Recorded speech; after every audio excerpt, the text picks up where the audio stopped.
Now, there are many factors why a child might not be able to read, and one of those factors might be that the child is dyslexic.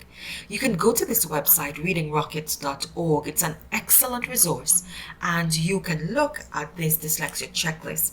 In this checklist, they give grades from pre-K all the way to grade 2. Let's take a look. The child may struggle with learning the alphabet, numbers, and the days of the week, the months of the year. Naming people and objects, like the kettle might be the hot water thing, and so on. Speaking precisely and using a varied age-appropriate vocabulary.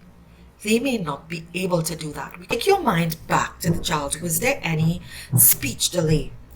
In some cultures, you might hear the older ones saying, the child isn't speaking yet because you cut his hair.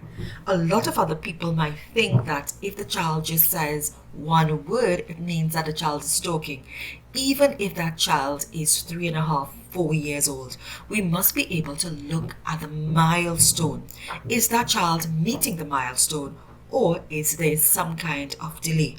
A delay, was there any kind of delay in naming objects? Was the kettle called the hot water thing?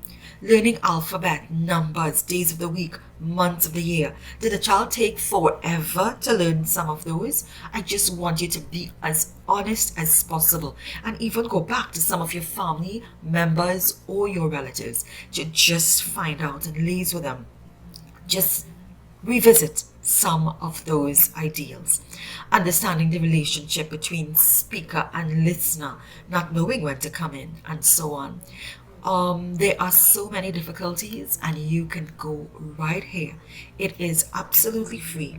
You can just type in readingrockets.org and find this checklist.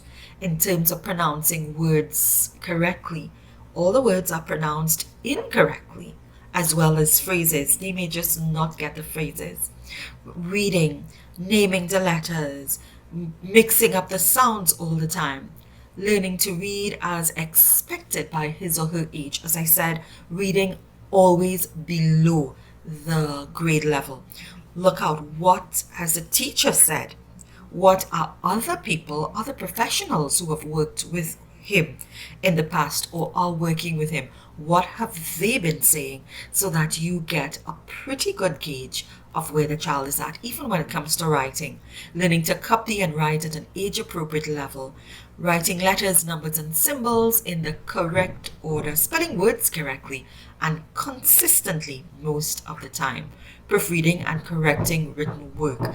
Are there always challenges in doing those tasks? So that's an easy way that you can look out for those risk factors. Those risk factors are always there.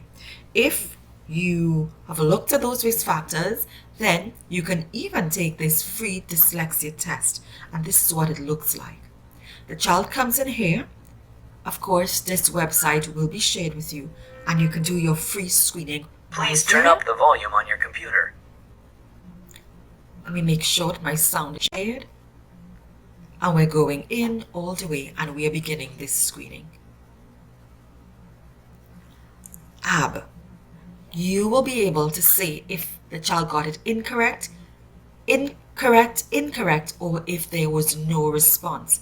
At the end of the test, you will be given the results. So that's a very informal but also effective way of looking out for those red flags. It is simply a screening. It is in no way a diagnosis or an assessment.